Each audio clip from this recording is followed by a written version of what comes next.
Hola! So, welcome to our mini farm. Karon so padulong ko no dito sa isa ka area. Okay? Magpuupo ko og kuan kanang pinya. Then mananong ta para mas mudaghan pa sila.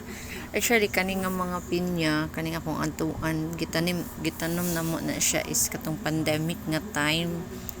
No nya wala damha sige na gid mi makapupo diri ang part sa kaninga pinyahan, no, nara siya init kaayo, uy sakit kayo sa panit ang kainit, pero kay Sunday man, so dirigid ta ni hapit na ta sa katong naibunga, medyo bakilid manggod ni siya, so hinahinay rataan ni mga ka-social farmer. Nara kita na ang pinya, actually dili pa kay siya hinog pero guwang na siya, pwede na siya kwaon na tamis manggihapon siya kay haway man siya nga pinya. Nag-excited na ang bata, mapupo na gyud unya kanang mga kuan kanang mga naa sa kilid-kilid niya atuan na siya nga pilon og kuha kay atong itanom, pati kanang naa sa iyahang pungango. Grabe no, init jud kaayo, pero Kirabels ra kay naanatay na popo nga pinya nao kana ako apod nang gikuha kay ako apod na siyang itanom para mas modaghan pa ang amo ang kapinyahan diri ang apart kay gibulag-bulag man gud din ako og tanom sa mga pinya kanang duha niya kasuoy og apil tong ihang pungango to apong itanom and kana no atuan na siyang gitanom sa hinay-hinay, never mind may kalo kay gikan na siya para na siya sa sayaw sa kung pag-umangkon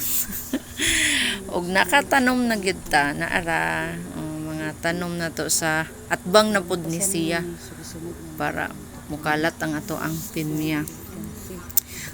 para ang maka-harvest dili ra kung kita kung naay mo labay, so makakuha sila unya dili pud ta mahutdan kay daghan man tay gitanong na nanom man pud ako ang bana ani og kaning mga durian kana naana pud tay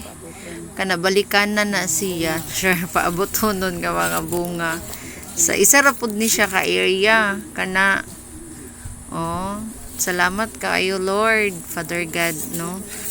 napakabuti mo talaga na namin mapupo sunod bulan kana nananom na pod mi og tanglad gain na dugang na pod para malibot na gyud ni, so humot-humot na pay pinya dako Bisaya na siya og naamong mga kauban na naglampas sila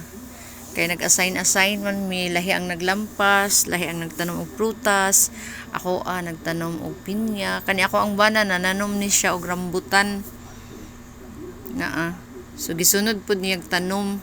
katong mga nilampasan tamnanday niya og rambutan kay gaina nakatanom naman sila og 40 ka puno nga lakatan, then 20 ka puno nga durian. Karon kana rambutan na sad ang ipang tanom kay para dili masayang ang nilampasan, masunod antos in town sa kainit para sa kuan mga future goals